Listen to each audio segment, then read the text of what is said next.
Jemi rikthyer në studio në pjesën e fundit të emisionit për ditën e sotme. Do të diskutojmë për situatën politike. Me mua është bashkuar ish deputeti i Lëvizjes Socialiste për Integrim, Silvi Caka. Përshëndetje dhe mirëmëngjes. Mirëmëngjes, faleminderit. Ditën e dieshme ka tërhequr vëmendjen një letër që kryeministri Edi Rama i ka dërguar kreut opozitës Zoti Basha, ku e ftonte në një tryezë për dialog pa kushte. Si e lexoni letrën e dieshme të kryeministrit Rama? Mendoj që është absolutisht një nga tentativat e fundit, një njeriu që është në grahmat e fundit politike, le të themi. Nëse deri dje ishte me ato termat kur do flasin, tani është me atë dëshpërimin e madh aman hajde rin flasim se nuk po e mbaj dot më as vetë situatën në këtë pikë. Kështu që unë mendoj që është pa diskutim një çedim nga ana e kryeministrit të Republikës së Shqipërisë. Përsa i përket sigurisht edhe pozicionit të tij, po edhe pozicionit të tij jo vetëm në qeverisje, po sigurisht edhe në politikën e madhe, ose le të themi në çështjet partive, sepse sigurisht ai është edhe kryetari i Partisë Socialiste dhe pa diskutim që përgjegjësia nuk është e një fisht, nuk është vetëm si kryeminist, është edhe është mbi gjitha si kryetari socialist. Ju vazhdoni të jeni të vendosur që nuk do të ketë dialog me kryeministrin Rama, pavarësisht se të gjithë ndërkombëtarët tonë duhet gjërat zgjidhen me dialog në demokraci. Absolutisht nuk ka se të ketë dialog me një njeri për cilin ne i faturojmë çdo të keqe që ndodh në Shqipëri. Për çfarë duhet të bëjmë dialog me një njeri i cili është arkitekti i vjedhjes votave, kemi thënë dhe stërthënë.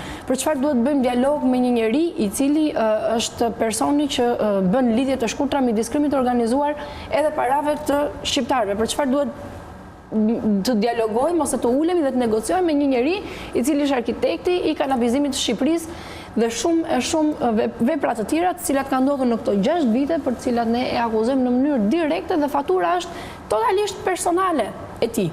Po mirë, me këto të dialogoni për zgjidhjen e situatës, sepse me dikë duhet të dialogoni. Ka shumë njerëz, ne kemi thënë tashmë, qeveria tranzitore është një mënyrë për të krijuar edhe një formë dialogu, pra le të largohet Edi Rama dhe të vijë një njeri tjetër i cili është më i përgjegjshëm, qoftë politikisht, qoftë personalisht, ashtu edhe penalisht. Sepse Edi Rama është njeri i cili sot duhet të ishte pas hekurave, bashkë me ministrat e tij. Dhe kjo e bën atë jo legjitim për të dalë përballë një opozite dhe për të kërkuar dialog, apo edhe për të ulur në dialog. Është e papranueshme për ne që të ulemi në dialog me një njeri të cili, dhe thash edhe një herë, i kemi faturuar gjithë keq qeverisjen dhe sigurisht me dashje, jo pa dashje, të Shqipërisë në këto 6 vitet e fundit. Nëse do të ishit në anën e kundërt, ju do të ishit mazhorancë dhe do të ishte opozitë Partia Socialiste, do të thoshni nuk dialogoj me Monika Kryemadhen, kryet LSI-s, duhet dalit dikush tjetër. Do ta pranonit se duket sigurisht është një retorikë e pak e papranueshme. Në rast se do të ishte pikërisht Monika Kryemadhe apo Lulzim Basha apo çdo lider tjetër. Monika Kryemadhen do të kishte. Edhe unë i përfshit gjithë, le të themi, që sot janë në frontin opozitar. Nëse do të ishte në njëri prej tyre në pushtet, dhe sigurisht do të kishte bërë gjitha ato që bën aktualisht, që ka bërë deri tani dhe që po vazhdon të bëj Edi Rama, pa diskutim që do të ishin, unë jam e bindur që do të ishin strukturat e brendshme të partisë të para që do të thoshin lëshoje tashmë se nuk ka më kuptim ta mbash të ngërthyer me thonjë këtë muhabet, është e pamundur, nuk mund ta mbash as me dhunë, as me thonjë, as me oligark, as me kriminal. Pushteti nuk është më yt i zotëri, nuk është më qeverisja e Shqipërisë, nuk duhet të jetë më në dorën tënde, sepse deri tani ke treguar që nuk ke vullnetin e mirë për të qeverisur, nuk ke vullnetin e mirë për të qenë një politikan gentleman, nuk ke asnjë lloj vullnetit mirë dhe asnjë lloj vizioni për këtë vend. Edhe në 2017, pavarësisht se si kanë shkuar votimet dhe se si u vodhën dhe se si u blen votat e shqiptarëve, nuk erdhe në pushtet me një plan të mirëfillt. Pra ti nuk ke një plan, ti ke vetëm batuta, ke vetëm çitiane dhe absolutisht asnjë lloj gjëje tjetër. Kështu që këto të gjitha bashkë përbën një njeri i cili për mua tashmë është një kloun dhe duhet larguar absolutisht nga drejtimi i Shqipërisë. Me protesta do të largohet? Me protesta, me demonstrata, me çfarëdo lloj forme të mundshme ky njeri duhet të largohet. Keni një plan, keni një strategji deri në 30 qershor se si do të shqiptarëve. Pa diskutim edhe protesta e ditës së shtunë do të tregojë, edhe do të sjellë zhvillime të tjera, të cilat pa diskutim do të njoftohen, edhe mund të jenë edhe spontane, nuk kemi përjashtuar asnjë gjë. Sigurisht qytetarët janë të lirë të bëjnë dhe të sillen si të duan. Mirë, është kritikuar opozita nga ndërkombëtarët për situatat e dhunës në protesta. Do të jetë protesta e datës 25 një protestë e qetë? Pranvera është shumë e turpshme në fakt që njerëz të cilët vinë nga realitete shumë të mira politike, qeverisjeje, të shohin atë lloj dhune të ushtruar nga policia e shtetit. Nuk po them karshi demonstruesve që dalin për protestat politike që ne zhvillojmë. Kemi pasur disa raste, kemi prej një viti jam shumë që vazhdon protesta e teatrit.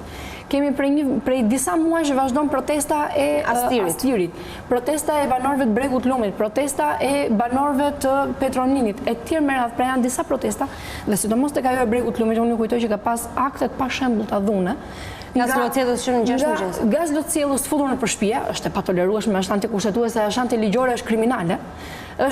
Kemi parë dhunë nga ana e drejtuesve të policisë, karshi grave edhe burrave dhe fëmijëve atje, besoj e keni shumë qartë, ose e kujtoni shumë mirë rastin e drejtuesit të komisariatit nr. 4, i cili qëllon dhe godet me shpull një grua aty në Bregun e Lumit. Pra, dhe nuk kam parë një gjysmë fjale nga asnjë ndërkombëtar deri më sot që të thotë diçka lidhur me të gjitha këto raste dhune të ushtruara nga pushteti.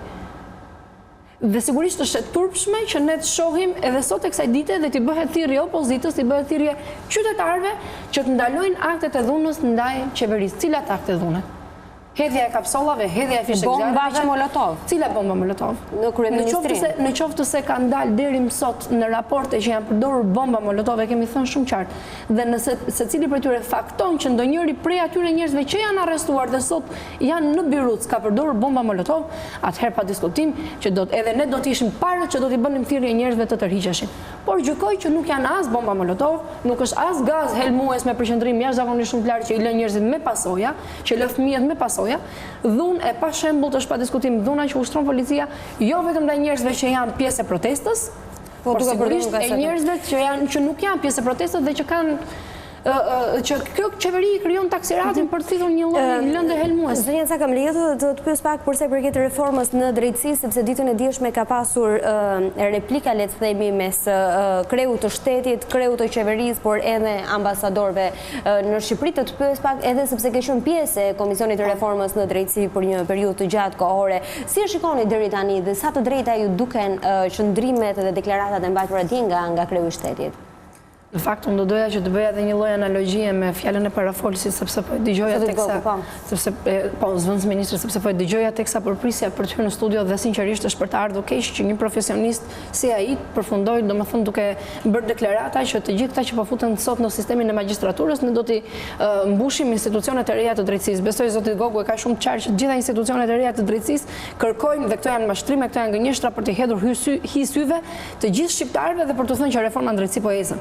Besoj zoti Gogu edhe gjithë të tjerët e kanë shumë qartë që institucionet e reja të drejtësisë kërkojnë minimumi 5, 10 ose 15 vite eksperiencë si gjyqtar apo si prokuror. Kështu që është e turpshme që ne domethënë përfundojmë në deklarata të tilla, të cilat nuk bëjnë gjë tjetër veç se mashtrojnë shqiptarët. Çfarë mendimi kam unë për reformën drejtësi? Dhe deklaratat e dieshme të presidentit Meta. Besoj që kanë qenë deklarata të justifikuara dhe të drejta për aq kohë sa dhe zhvillimi i fundit pas deklaratave të zotit Meta ishte pikërisht ngjelja e gjykatës lartë me 2 antarë. Pra nëse nuk po flas për vendime të cilat kërkojnë një quorum prej 5 gjyqtarësh, por flas për vendime me 3 antarë. Dhe ju kujtoj që për shembull vetëm një zgjidhje e konfliktit kompetencave mes 2 gjykatave, gjykata e shkallës parë me gjykatën administrative, një konflikt i tillë nuk zgjidhet dot më nga gjykata e lartë sepse kërkon një quorum prej 3 antarësh. Dhe nuk po flas për veprat rënda penale të cilat ata që i kryejnë nuk do të marrin as drejtësi, por sigurisht nuk do të marrin as dëshkimin e merituar, sepse aty ka shumë njerëz që kërkojnë drejtësi, çështje pronash që kanë vite të tëra që presin gjykatën e lartë, po edhe ato çështjet më thelbësore, më elementare të një gjykimi dhe një procesi të ndershëm gjykimi, nuk do të marrin më zgjidhje. Pra çështjet do të zvarriten në gjykata të shkallës parë, në gjykata administrative dhe sigurisht nuk do të marrin kompetenca, nuk do të marrin zgjidhje kompetenca lëndore e tyre. Të gjitha këto dhe jo vetëm kaq, sigurisht, kemi mos ngritjen e institucioneve të reja të drejtësisë, kemi SPAK-un që ende nuk është ngritur, kemi inspektorin e lartë të drejtësisë që ende nuk është zgjedhur. Kemi 4 vite që vazhdojmë me këshill të përhershëm, të përkohshëm të emërimeve në drejtësi. Duhet të kishim KED dhe jo KPED. Pra kemi 4 vite që ne procedojmë me një këshill të përkohshëm të emërimeve në drejtësi, që mbi gjitha nuk janë nështruar as procesit vettingut. Kemi një garë të pabarabartë, ndjes? Kemi një garë të pabarabartë për prokurorin e përgjithshëm. Aty garon Arta Marku është aktualisht prokurore e përgjithshme e përkohshme me mbështetje publike të plot nga deputetët e Partisë Socialiste. Kështu që të gjitha këto besoj janë shumë qarta që reforma në drejtësi ka kohë që nuk ekziston më në Shqipëri. Ky ishte një deformim i drejtësisë, nuk ishte një reformim. Mirë, si e shpjegoni, sepse dhe dua të vazhdoj dhe të pyes për ndërkombëtarët, të cilët e konsiderojnë sukses, jo vetëm ata të cilët janë në Shqipëri. Unë nuk pres pranvera që njerëz të cilët kanë shkuar dhe kanë lobuar në vendet anëtare të Bashkimit Evropian që të marrin miliona euro për implementimin e reformës në drejtësi, nuk pres që sot të thonë që ato milionat e eurove të qytetarëve të Bashkimit Evropian këtu u bën rrushe kumbulla. Jam absolutisht e ndërgjegjshme për këtë gjë sepse do të jenë pikërisht vendet anëtare ato të cilat do t'i kërkojnë Këshillit e Europës, Parlamentit Evropian, Komisionit Evropian që të ngrihen hetime për këtë çështje se ku kanë shkuar këto lekë të tyre. Janë lekë të taksapaguesve evropian, të cilat janë, e thash edhe një herë, në Shqipëri janë shpërdoruar në maksimum. Dhe meqense po flasin për miliona dollar. Unë nuk pres sigurisht asnjërin prej ambasadorëve që mund të ose përfaqësuese diplomatik që mund ta përfaqësojnë Bashkimin Evropian në Shqipëri që të vinë dhe të thonë që reforma në drejtësi dështoi. Është e pamundur sepse i pari që do të suprimohet do të jetë mandati i tyre, detyra e tyre. Dhe me qënë se jemi të miliona dollar, 1.7 milion dollar është hequr buxhetit të Ministrisë Mbrojtjes për t'ia kaluar asaj brendshme për dëmshpërblimin e policisë ditën e djeshmeve vendim. Në fakt, paradoksi është shumë i madh në këtë çështje, në radh parë sepse ne jemi një vend antar i NATO-s dhe në mënyrë kategorike nuk duhet ta lejojmë domethënë që të ndodhi një gjë e tillë, sepse mbi të gjitha pra shkosa ata investohen. Ende kemi arritur ato 2% që ne pam. Ata investohen për logjistik, për trajnime, shumë për misione, për kualifikime trajnime shqiptar. Është e pamundur që ti vetë si shtet që e ke kërkuar kaq shumë antarësimin në NATO dhe që realisht është një nga arritjet më të mëdha të Shqipërisë, në ditët e sotme të marrësh 1.7 milion euro dhe ti çosh tek Ministria e Brendshme për çfarë? Për dëmshpërblimin e atyre që marrin pjesë në protesta. Ajo është një detyrë funksionale për të cilën ti nuk ke pse ta dëmshpërblesh. Dhe mbi të gjitha, nuk ke pse ta paguash ekstra. Dhe mbi të gjitha, deri më sot, policisë shqiptare nuk janë paguar oraret shtesë. Dhe kjo gjë nuk zgjidhet duke i marrë lekët nga një xhep ti fuzësh në xhepin tjetër. Domethënë, në një shtëpi nuk funksionon kështu. Nëse ti i merr lekët nga një xhep dhe i fut në tjetrin, ke po aq lekë sa ç'kishe në fillim. As nuk shtohen dhe as nuk paksohen. Se bëhet kjo në këndvështrimin tuaj? Unë mendoj që kjo bëhen dhe ka dy momente. Të mos harrojmë, kemi diskutuar edhe këtu në studio, të mos harrojmë që përpara pak kohësh vetingu i policisë sepse nuk kishte para mjaftueshëm shteti shqiptar, ndërkohë që kishte para mjaftueshëm për të paguar 20 milion euro 1 kilometër tek Astiri etj. Me radhë. Tani, meqense i morët këto lekë në mënyrë të palishme dhe në mënyrë skandaloze, sepse është një gjë që nuk duhet ta lejonin kurrë, nuk duhet ndodhte kurrë. Atëherë pse nuk bëjmë vetingun e policisë me këto para, po japin thjesht për të dëmshpërblyer? I stimulojnë këta njerëz që të helmojnë qytetarët akoma me gaz, i stimulojnë këta njerëz që në protestat e radhës, të cilat me sa duket zoti Rama i parashikon, që do të jenë të shpeshta edhe më masive, i stimulon njerëzit që duke i dhënë para të helmojnë më shumë njerëz, të qellojnë dhe të dhunojnë sa më shumë qytetar. Për mua kjo është një qëllim i pastër, njerëzit po para paguhen në mënyrë që sa më të ashpër të jenë në demonstrata edhe në protesta, aq më shumë presion të ushtrojnë ndaj qytetarëve. Ju do të vazhdoni në datën 25 maj të jeni në protestë përpara kryeministrisë, përpara parlamentit, përpara drejtorisë së policisë apo ende në përbërje? Këto ende nuk janë bërë të ditura detajet, por pa diskutim do të jemi përpara çdo institucioni që përfaqësohet nga njerëz të cilët janë ato detyra në mënyrë jo kushtetuese, në mënyrë jo ligjore dhe sigurisht nuk din ta kryejnë detyrën e tyre. Mua më vjen keq që vetëm ish ministri i financave ka arritur të pranojë që është i vetmi që nuk ka mend dhe nuk mund t'i japi dot, sepse të gjithë të tjerët i kemi parë duke dhënë mend kur nuk kanë në fakt. Ishte shumë kënaqësi që ishte të mëngjes me mua në studio. Kjo ishte gjithçka e përgatitur për emisionin dhe për ditën e sotme. Ne do të takojmë sërish nesër në potë 1 orë. Kalofshi një ditë sa më të mbar. Mirupafshim. Për të parë më shumë video të programit ton, regjistroni tani në YouTube.